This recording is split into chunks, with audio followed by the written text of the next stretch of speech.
साथियों, कुछ अवसर विलक्षण होते हैं, चमत्कारिक होते हैं और ऐसा ही सुअवसर आ रहा है 8 दिसंबर 2023 को। एकादशी का ये अवसर है और यदि आप भी इच्छा रखते हैं संतान प्राप्ति की, सब प्रकार के प्रयोग करके केवल आपको आज तक निराशा ही मिली है, इस अनुष्ठान में आपको शामिल जरूर होना चाहिए। विद्वान पंडितों के सानिध्य में और मैं स्वयं उसमें उपस्थित रहूंगा। आपके निमित्त संतान प्राप्ति का महाअनुष्ठान किया जाएगा। कुंडली में कोई भी दोष क्यों ना हो, पितृ दोष हो, मंगली दोष हो, वैधव्य दोष हो, निसंतानता दोष हो, इस एकादशी पर यह महाअनुष्ठान आपकी गोद भर करके ही दम लेगा। ऐसा विलक्षण ये दिन है, ऐसा विलक्षण ये प्रयोग है, जरूर इसमें शामिल होइए।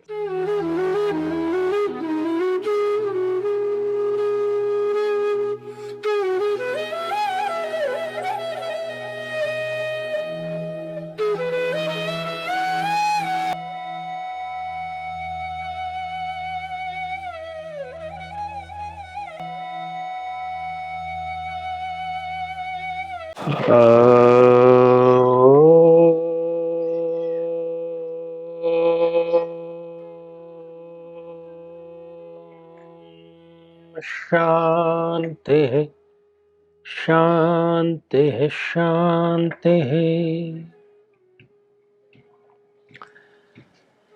साथियों, मुखौटा लगा करके मिलने वालों के इस दौर में, इस कलयुग में हम ये पहचान नहीं पाते सुबह से लेकर के पूरी दिनचर्या और रात्रि तक कि कौन व्यक्ति हमसे किस प्रकार की ऑरा लेकर के मिल रहा है। हो सकता है कि उसके चेहरे पर मुस्कुराहट हो, उसकी आंखों में चमक हो और उसके चेहरे पर भाव ऐसे हो जैसे कि वो आपका हितैषी हो, और यहीं पर हम धोखा खा बैठते हैं। साथियों, आज हम बात कर रहे हैं बुरी नजर लगने की। तमाम तरह के टोने टोटके हमारे घर में माताएं बहनें, खास तौर पर हमारी दादी नानी, हमारी मां करती चली आई, बचपन से हम जानते हैं। लेकिन आज एक बहुत ही विलक्षण, अद्भुत और चमत्कारिक तरीका हम आपको बतलाने जा रहे हैं। यदि आपके भी घर में, निवास स्थान में किसी बच्चे को या आपको स्वयं को बार बार और निरंतर इस प्रकार की बुरी नजर लगती है, तो केवल एक बार ये जो प्रयोग यदि कर दिया जाए तो दोबारा उस व्यक्ति को, उस बच्चे को, उस इंसान, उस जातक को कभी भी नजर नहीं लगेगी। इतना चमत्कारिक। और ये मेरा दावा है कि इसको एक बार जब आप करेंगे तो रोजाना के झंझट, क्योंकि देखा गया है कि जिस बालक या बालिका को नजर लग जाती है फिर उसको फ्रिक्वेंटली कुछ दिनों में निरंतर नजर लगती रहती है। उसका फिर शारीरिक विकास उतना नहीं हो पाता, बौद्धिक विकास उतना नहीं हो पाता, उसकी जो आकर्षण की शक्ति है, उसकी जो ऑरा है, वो कहीं ना कहीं नकारात्मक अर्थात बुरी शक्तियों का शिकार होती है। पूरा ध्यान से सुनिएगा, इसके पीछे तर्क है, लॉजिक है, अनुभव है। आइए प्रारंभ करते हैं। साथियों, नजर उतारने की इस केवल एक दिवसीय और एक बार करने की जो प्रक्रिया है, ये किसी भी दिन की जा सकती है। इसके लिए कोई दिन विशेष, कोई वार विशेष निर्धारित नहीं है। और वैसे भी जो नजर से पीड़ित बालक या बालिका है, वो उस वार विशेष की प्रतीक्षा नहीं कर पाएगा। तो जो समय है उसका बड़ा महत्व है। जैसा कि अभी आप इस समय भी देख पा रहे हैं, ये संधि काल है, ये संध्या का काल है।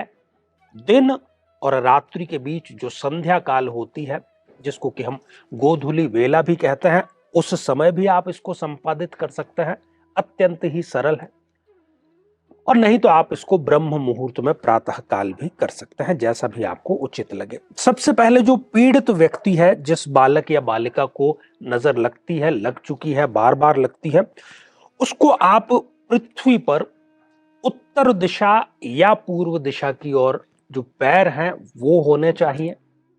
दूसरी महत्वपूर्ण बात, जो हमारी मस्तक और रीढ़ की हड्डी है, ये पूरी की पूरी, इस मस्तक की मैं बात कर रहा हूं, जिसको हम सहस्त्रार चक्र कहते हैं, जहां पर कि हम चोटी बांधने का कार्य करते हैं, वो बिंदु से लेकर के पूरी रीढ़ की हड्डी और रीढ़ की हड्डी के अंत तक ये धरती से स्पर्श होना चाहिए, क्योंकि हमारा जो स्नायु तंत्र है, हमारा जो नर्वस सिस्टम है, वो कहीं ना कहीं इससे प्रभावित जरूर होता है।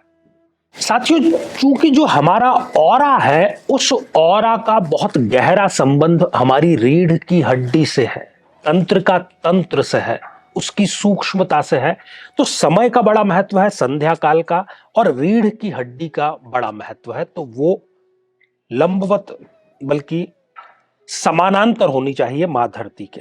और प्रयास ये करें कि पीड़ित जो बालक है उसके शरीर पर कम से कम वस्त्र हो, सूती वस्त्र हो और रिलैक्स अवस्था में वो हो।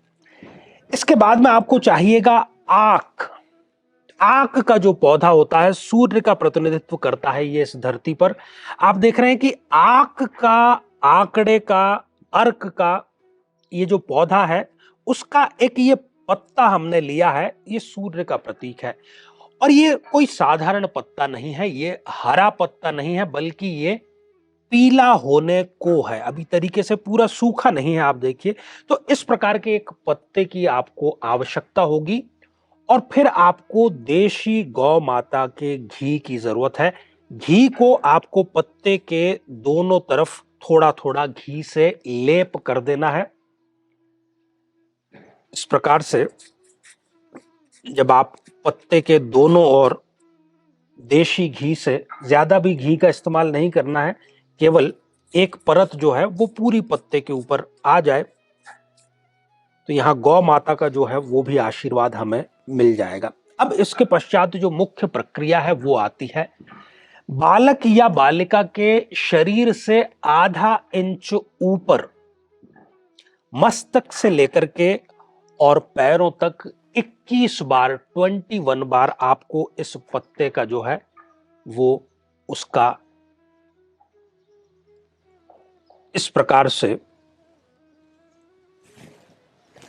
आपको ये फेरना है। 21 बार, 21 बार। आधा इंच इसलिए क्योंकि हमारी जो ऑरा है शरीर की, वो शरीर के बाहर हम हमारी नंगी आंखों से देख नहीं पाते।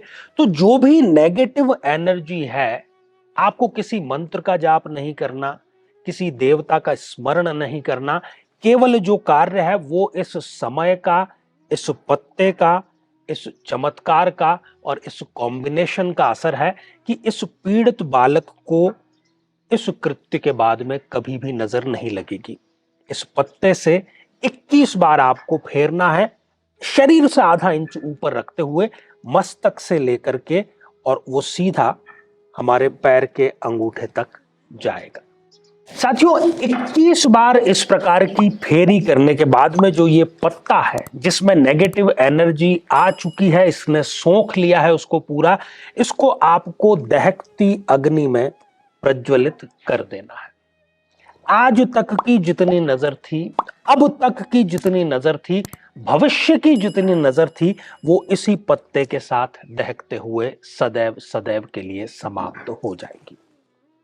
जरूर आप इसका लाभ लीजिए, और इसी प्रकार के कार्यक्रम हम आपके लिए लेकर के आते रहते हैं। तो इसी मंगल कामना के साथ में कि आप सभी स्वस्थ, समृद्ध और शांतिपूर्वक जीवन व्यतीत करें। नमस्कार।